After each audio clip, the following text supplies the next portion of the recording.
Hi అండి. అందరికీ నమస్కారం. పల్లవి కథల ప్రపంచం ఛానల్‌కి స్వాగతం. ఈరోజు స్టోరీ ముడిపడిన బంధం ఎపిసోడ్ 41. ఈ స్టోరీ కనుక మీకు నచ్చినట్లయితే ప్లీజ్ లైక్ చేయండి, షేర్ చేయండి అండ్ సబ్స్క్రైబ్ చేసుకోండి. మీ విలువైన అభిప్రాయాలను తప్పకుండా కామెంట్ రూపంలో తెలియచేయండి. ఎవరైనా ఫస్ట్ టైం చూస్తుంటే కనుక తప్పకుండా సబ్స్క్రైబ్ చేసుకొని చూడండి. ఇక లేట్ చేయకుండా స్టోరీలోనికి వెళ్ళిపోదాం. నైట్ 8 అవ్వడంతో అందరూ వాళ్ళ డిన్నర్ కంప్లీట్ చేసుకొని వాళ్ళ రూమ్స్కి వెళ్ళిపోతారు. మధు మాత్రం విరాట్ కోసం ఎదురు చూస్తూ హాల్లోనే కూర్చొని ఉంటుంది. పద్మావతి గారు మధు వైపు చూస్తూ, అమ్మా మధు, ఈరోజు మీ అన్నయ్య లేటుగా వచ్చేటట్టున్నాడు, నువ్వు వెళ్ళి పడుకో, రేపు మార్నింగ్ మాట్లాడొచ్చు అనేసరికి, లేదు పద్దు, ఈరోజే మాట్లాడాలి, రేపు మార్నింగ్ ఆఫీస్కి వెళ్ళే హడావిడిలో నేను సరిగ్గా మాట్లాడనివ్వడు, ఎంత లేట్ అయినా పర్లేదు, ఈరోజు అన్నయ్యతో మాట్లాడి తీరాల్సిందే అని అంటుంది. గీత కూడా కిచెన్లోనికి వెళ్ళి తన డిన్నర్ కంప్లీట్ చేసుకొని బంటి వాళ్ళ చేత హోంవర్క్ చేయించి అలానే ఆలోచిస్తూ కూర్చుంటుంది. నైట్ 10 అవ్వడంతో విరాట్ కారు వచ్చి పోర్టికోలో ఆగుతుంది. విరాట్ తన ల్యాప్టాప్ బ్యాగ్ తీసుకొని హాల్లోకి వచ్చేసరికి మధు ఎదురుగా కనిపిస్తుంది. విరాట్ అనుమానంగా మధు వైపు చూస్తూ, ఏంటి నువ్వు ఇంకా పడుకోలేదా, టైం ఎంత అయిందో చూసావా అని అడిగేసరికి మధు కొంచెం భయపడుతూ, అన్నయ్య నేను నీతో కొంచెం మాట్లాడాలి, అందుకే నువ్వు ఎప్పుడు వస్తావా అని ఇక్కడే వెయిట్ చేస్తున్నా అని అంటుంది. విరాట్ సోఫాలో కూర్చొని మధు వైపు చూస్తూ, దేని గురించి మాట్లాడాలనుకుంటున్నావు అని అడిగేసరికి మధు కంగారుగా, అన్నయ్య ఎల్లుండి సంధ్య వాళ్ళ ఇంట్లో చిన్న ఫంక్షన్ ఉంది, నన్ను గీతని రమ్మని ఇన్వైట్ చేసింది, నువ్వు పర్మిషన్ ఇస్తే నేను గీతని తీసుకొని ఫంక్షన్కి వెళ్తాను ప్లీజ్ అన్నయ్య అని అడుగుతుంది. విరాట్ అనుమానంగా మధు వైపు చూస్తూ, ఏం ఫంక్షన్ అని అడిగేసరికి మధు తన కంగారుని తగ్గించుకొని, వాళ్ళ ఇంట్లో సత్యనారాయణ స్వామి వ్రతం చేస్తున్నారంట అన్నయ్య, పూజకి రమ్మని పిలిచింది, దేవుడి కార్యం కదా, అందుకే నువ్వు పర్మిషన్ ఇస్తే మేము వెళ్తాం అంటుంది. విరాట్ కొంచెంసేపు ఆలోచించుకొని మధు వైపు చూస్తూ మాట్లాడేలోపు గీత తన బుక్స్ పట్టుకొని గార్డెన్లో నుంచి లోపలికి వస్తూ కనిపిస్తుంది. గీతని చూసిన విరాట్ గీతను పిలిచి, ఎల్లుండి ఎక్కడికి వెళ్ళాలనుకుంటున్నారు అని అడిగేసరికి మధు కంగారుగా గీత వైపు చూస్తుంది. గీతకి ఏం చెప్పాలో అర్థం కాక మధు వైపు చూసేసరికి విరాట్ నన్ను చూసి చెప్పు అని గట్టిగా అంటాడు. గీత కొంచెం కూడా భయపడకుండా, మేము ఎక్కడికి వెళ్తాం సార్, మేము వెళ్ళాలనుకున్నా మీరు పంపిస్తారా ఏంటి అనేసరికి విరాట్ అనుమానంగా గీత వైపు చూస్తూ, సంధ్య వాళ్ళ ఇంట్లో ఏం ఫంక్షన్ ఉంది అని అడుగుతాడు. మధు మాత్రం గీత వైపు చూస్తూ టెన్షన్తో చచ్చిపోయేలాగా ఉంది మనసులో. ఈరోజు అయిపోయామే గీత, కరెక్ట్ టైంకి వచ్చావు, కొంచెం సేపు ఆగి వచ్చినా ఈ గండం నుండి తప్పించుకునేవాళ్ళం, అన్నయ్యకి అనుమానం వచ్చినట్టుంది, అందుకే క్రాస్ చెక్ చేస్తున్నాడు, ఇప్పుడు నువ్వు గనక నేను చెప్పిందే చెప్పకపోతే మన ఇద్దరి పని అవుట్, మనల్ని దేవుడు కూడా కాపాడలేడు అని భయంగా అనుకుంటూ ఉంటుంది. గీత విరాట్ వైపు చూస్తూ, ఏమో సార్, ఏదో పూజ అన్నట్టు గుర్తు, మిమ్మల్ని అడిగినా మీరెటు పంపించరు, అందుకే తను ఏం చెప్పిందో కూడా పూర్తిగా వినలేదు, ఇప్పుడు సంధ్య గురించి ఎందుకు అడుగుతున్నారు, నేను మిమ్మల్ని ఏమీ అడగలేదు కదా పంపించమని అనేసరికి విరాట్ గీత వైపు చూస్తూ, నువ్వు అడగలేదు కానీ నీ తోక వచ్చి ఇందాకటి నుండి రిక్వెస్ట్ చేస్తుంది, అందుకే డౌట్ వచ్చింది అని అంటాడు. మధు కోపంగా, అన్నయ్య నేనేమి తోకను కాదు, నీకు ఇష్టమైతే పంపించు, లేకపోతే లేదు, అంతేగాని మా ఇద్దరి మధ్య మాత్రం గొడవ పెట్టుకు ప్లీజ్, ఇప్పుడే ఏదో సెట్ అవుతుంది అని అనేసరికి విరాట్ మధు వైపు చూస్తూ, సరే వెళ్ళండి, బట్ వన్ కండిషన్, ఇద్దరు కలిసే వెళ్ళాలి, మీతో పాటు డ్రైవర్ కూడా వస్తాడు, అక్కడ పూజ పూర్తి అవ్వగానే మీరు డైరెక్ట్గా ఇంటికి రావాలి, వీటన్నింటికి ఓకే అంటే వెళ్ళడానికి రెడీ అవ్వండి అంటాడు. గీత ఏదో మాట్లాడేలోపు మధు గీత చేయి పట్టుకొని ఆపి, ఓకే అన్నయ్య నువ్వు చెప్పినట్టే వెళ్తాం, మాకు ఎలాంటి ప్రాబ్లం లేదు, వెళ్ళడానికి పర్మిషన్ ఇచ్చినందుకు థ్యాంక్ యూ అన్నయ్య అని గీతను తీసుకొని అక్కడ నుండి తన రూమ్కి వెళ్తుంది. గీత మధు చేయి విడిపించుకొని, ఏం చేస్తున్నావు అర్థమవుతుందా మధు, నేను నీకు చెప్పాను కదా మీ అన్నయ్య మనల్ని అంత ఈజీగా వదలడు అని, ఇప్పుడు చూడు డ్రైవర్ను కూడా తీసుకువెళ్ళాలంట, ఇంత రిస్క్ అవసరమా అని అడిగేసరికి మధు, గీత కొంచెం కామ్గా ఉండు, అంతా నేను సెట్ చేస్తాను, అన్నయ్యకి ఏమాత్రం డౌట్ రాకుండా నిన్ను మీ ఇంటికి పంపించే బాధ్యత నాది, ఒక్కసారికి నన్ను నమ్ము ప్లీజ్, నువ్వు కామ్గా ఉంటే మొత్తం నేను చూసుకుంటాను అని చెప్పేసరికి గీత కొంచెం శాంతించి, సరే అయితే నువ్వు పడుకో, చాలా లేట్ అయింది, నేను కూడా వెళ్తాను అని తన రూమ్కి వెళ్తుంది. విరాట్ పైకి వెళ్ళి ఫ్రెష్ అయ్యి భోజనం తినే ఓపిక లేకపోవడంతో శివాకి కాల్ చేసి జ్యూస్ తీసుకురమ్మని చెప్తాడు. శివ జ్యూస్ తీసుకొచ్చి ఇచ్చేసరికి విరాట్ అది తీసుకొని తాగి శివ వైపు చూస్తూ, మధు వాళ్ళు బయటికి వెళ్ళాలనుకుంటున్నారు, వాళ్ళతో పాటు హరిని ఇచ్చి పంపించు.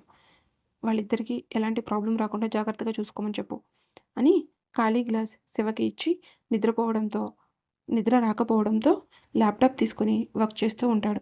గీత రూమ్లోనికి వెళ్ళి బెడ్ మీద పడుకొని, అక్క ఎంగేజ్మెంట్కి వెళ్ళగలుగుతానా? మేము అబద్ధం చెప్పామని కానీ తెలిస్తే విరాట్ గారు ఎలా రియాక్ట్ అవుతారో, ఈ మధుకి ఎంత చెప్పినా అర్థం కావడం లేదు అని అనుకుంటూ నిద్రలోకి జారుకుంటుంది. విరాట్ పొద్దున్నే లేచి ఫ్రెష్ అయ్యి ఆఫీస్కి వెళ్దామని రెడీ అవుతుండగా అర్జున్ నుండి కాల్ వస్తుంది. విరాట్ కాల్ లిఫ్ట్ చేసి చెప్పు అర్జున్ అనేసరికి, అర్జున్ న్యూస్ చూడు బావా, నా పనితనం తెలుస్తుంది అనేసరికి విరాట్ టీవీ ఆన్ చేయడంతో అందులో అన్ని టీవీ ఛానల్స్లో ఒకటే బ్రేకింగ్ న్యూస్ అని చక్రపాణి గురించి న్యూస్ టెలికాస్ట్ చేస్తూ ఉంటారు. అది చూసిన విరాట్ పెదవులపై క్రూరమైన నవ్వు ఇలా వచ్చి అలా మాయమవుతుంది. విరాట్ రెడీ అయ్యి కిందకి వెళ్ళేసరికి రాఘవ గారు కంగారుగా, ఏంటి విరాట్ న్యూస్లో వస్తుంది నిజమేనా అని అడిగేసరికి విరాట్ చాలా కూల్గా అవును డాడ్ అని అంటాడు. రఘుపతి గారు కంగారుగా, ఇంత జరుగుతున్న మాకెందుకు చెప్పలేదు విరాట్ అని అడిగేసరికి, ఏం కాలేదు బాబాయ్, వాడిని నేను హ్యాండిల్ చేస్తాను, మీరు టెన్షన్ పడకండి అనేసరికి పద్మావతి గారు అక్కడికి వచ్చి, అసలు ఏం జరుగుతుందో చెప్తారా అని విరాట్ని అడుగుతుంది. విరాట్ ఏం చేశాడో ఇప్పుడు మనం తెలుసుకుందాం రండి. అర్జున్ ఆఫీస్ నుండి డైరెక్ట్గా ఆ ఫైల్ దొంగతనం చేసిన మేనేజర్ని బంధించి ఉంచిన ఫామ్ హౌస్కి వచ్చి అతని ఎదురుగా కుర్చీలో కూర్చుంటాడు. మేనేజర్ లక్ష్మణ్ అర్జున్ని చూసి భయంతో వణికిపోతూ, సార్ ప్లీజ్ సార్, ఏదో బుద్ధి తక్కువ ఎలా చేశాను, ఇంకెప్పుడు ఇలాంటి తప్పు చేయను, ప్లీజ్ నన్ను వదిలేయండి సార్, విరాట్ సార్ వస్తే నన్ను చంపేస్తారు, ప్లీజ్ ఈ ఒక్కసారికి హెల్ప్ చేయండి, నాకేమైనా అయితే నా పిల్లలు అన్యాయం అయిపోతారు సార్ అని దీనంగా అడుగుతుంటే, అర్జున్ తప్పు చేయకముందు ఆలోచించాలి లక్ష్మణ్, అన్నం పెట్టిన కంపెనీకి వెన్నుపోటు పొడవాలని చూస్తే ఇదిగో ఇలాగే ప్రాణాల మీదకి వస్తుంది అని అనేసరికి లక్ష్మణ్ భయంగా, డబ్బుకి కకృతిపడి బుద్ధి తక్కువై అలా చేశాను, ఇంకెప్పుడు అలా చేయను సార్, ఈ ఒక్కసారికి నన్ను క్షమించి వదిలేయండి, మీ కంటికి కూడా కనిపించకుండా దూరంగా వెళ్ళి బతుకుతాను అంటాడు.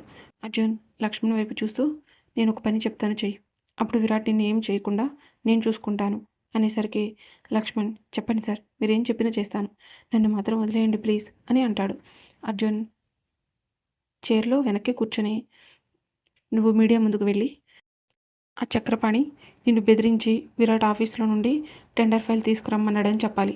ఫైల్ తీసుకురాకపోతే నిన్ను నీ ఫ్యామిలీని చంపేస్తానని బ్లాక్మెయిల్ చేసి బలవంతంగా నీ చేత ఆ పని చేయించాడని మీడియా ముందు పోలీసుల ముందు ఒప్పుకోవాలి.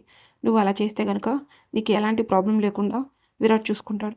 ఆ చక్రపాణి నుండి కూడా నీకు ఎలాంటి థ్రెడ్ రాకుండా నిన్ను సేఫ్ ప్లేస్లో ఉంచుతాడు అని చెప్పేసరికి లక్ష్మణ్ కొంచెం సేపు ఆలోచించుకొని, అలా చేస్తే నిజంగానే నన్ను వదిలేస్తారా సార్, ఆ చక్రపాణి నుండి కూడా మీరు నన్ను సేవ్ చేస్తారా అని అడిగేసరికి అర్జున్ లక్ష్మణ్ చెయ్యి పట్టుకొని, ఖచ్చితంగా విరాట్ మాట ఇచ్చాడంటే ప్రాణం పోయిన తప్పుడు నమ్మొచ్చు, నువ్వు మీడియా ముందుకు వెళ్ళి నిజం చెప్పిన తర్వాత నీ పూర్తి రెస్పాన్సిబిలిటీ విరాట్ తీసుకుంటాడు, నీ మీద ఈగ కూడా వాళ్ళనివ్వడు, నీకు ఇది లాస్ట్ ఛాన్స్ లక్ష్మణ్, దీన్ని కనుక నువ్వు మిస్యూజ్ చేస్తే విరాట్ నుండి నిన్ను ఎవరూ కాపాడలేరు, గుర్తుపెట్టుకొని డెసిషన్ తీసుకో అనేసరికి లక్ష్మణ్ కంగారుగా, లేదు సార్, నేను ఇంకా విరాట్ సార్కి వ్యతిరేకంగా ఏమీ చేయను, నన్ను నా ఫ్యామిలీని కాపాడతానంటే ఖచ్చితంగా మీడియా ముందుకు వెళ్తాను అంటాడు. అర్జున్ చిన్న చిరునవ్వుతో మీడియా ముందు పోలీసుల ముందు ఎలా మాట్లాడాలో ముందుగానే ట్రైన్ చేసి లక్ష్మణ్ని మీడియా ముందుకు తీసుకువెళ్తాడు. పోలీసులు లక్ష్మణ్ ఇచ్చిన స్టేట్మెంట్ని రికార్డ్ చేసుకొని చక్రపాణి మీద కేసు ఫైల్ చేస్తారు. విరాట్ ఆఫీస్లో ఉన్న టెండర్ ఫైల్ చక్రపాణి మనిషిని పెట్టి కొట్టేశాడు అన్న న్యూస్ అన్ని ఛానల్స్లో చక్కర్లు కొడుతుంది. ఆ దెబ్బతో చక్రపాణి కంపెనీ షేర్లన్నీ పడిపోతాయి. రాఘవ గారు విరాట్ వైపు చూస్తూ, వాడు అంత మంచివాడు కాదు విరాట్, నువ్వు వెళ్ళి వాడితో పెట్టుకుంటున్నావు ఎందుకు అని అడిగేసరికి విరాట్ కోపంగా, నేను వెళ్ళి వాడిని టచ్ చేయలేదు డాడీ, వాడే నా దగ్గరకు వచ్చి కామ్గా ఉన్న నన్ను గెలికి మరీ రెచ్చగొట్టాడు, అందుకే నాతో పెట్టుకుంటే ఎలా ఉంటుందో శాంపిల్ చూపించాను, ఇది సరిపోలేదని ఇంకొకసారి నా జోలికి వస్తే ఇంత సింపుల్గా వదిలిపెట్టను అని గంభీరంగా అంటాడు. రఘుపతి గారు, ఏంటన్నయ్య, మనం చేయలేని పని విరాట్ చేసి చూపించాడు, ఆనందపడాల్సింది పోయి ఎందుకు విరాట్ని అంటున్నావు అని అడిగేసరికి రాఘవ గారు కంగారుగా, వాడి గురించి నీకు తెలియదు రాఘవ, వాడి కొడుకుల అన్యాయానికి నిలువెత్తు నిదర్శనాలు, వాళ్ళు చేయని ఆక్రమాలంటూ ఏమీ లేవు, అలాంటి వాడికి ఎంత దూరంగా ఉంటే అంత మంచిది అంటారు. పద్మావతి గారు అక్కడికి వచ్చి, భయపడకు రాఘవ, మన వైపు తప్పు లేనంత వరకు భయపడాల్సిన అవసరం లేదు, ఏదైనా ఉంటే కృష్ణ చూసుకుంటాడు, ఆ నమ్మకం నాకుంది, నువ్వు కంగారు పడకుండా ప్రశాంతంగా ఉండు అంటారు. శాంతి గారు అక్కడికి వచ్చి ఇప్పటికే చాలా లేట్ అయింది, మీ డిస్కషన్ ఆపి ముందు టిఫిన్ తిందురండి అని పిలవడంతో అందరూ డైనింగ్ టేబుల్ దగ్గరికి వెళ్ళి కూర్చుంటారు. గీతామంగ కలిసి అందరికీ టిఫిన్ వడ్డించడంతో అందరూ తింటూ ఉంటారు. గీతకి కాలేజీ టైం అయిపోవడంతో తన రూమ్కి వెళ్ళి చీర మార్చుకుని డ్రెస్ వేసుకుని బయటకు వచ్చేసరికి విరాట్ ఎదురుగా కూర్చొని కనపడతాడు. విరాట్ అంజలి అని పిలిచేసరికి గీత కంగారుగా విరాట్ ముందుకు వెళ్ళి నుంచుంటుంది. విరాట్ అంజలి వైపు చూస్తూ నువ్వు ఈ రోజు నుంచి మధుతో పాటు కలిసి కాలేజీకి వెళ్ళు అనేసరికి గీత కంగారుగా ఎందుకు సార్, నేను బస్సులోనే వెళ్తాను అంటుంది. విరాట్ కోపంగా నోరు మూసుకొని నేను చెప్పింది చెయ్యి అనేసరికి గీత భయంగా విరాట్ వైపు చూస్తూ సార్,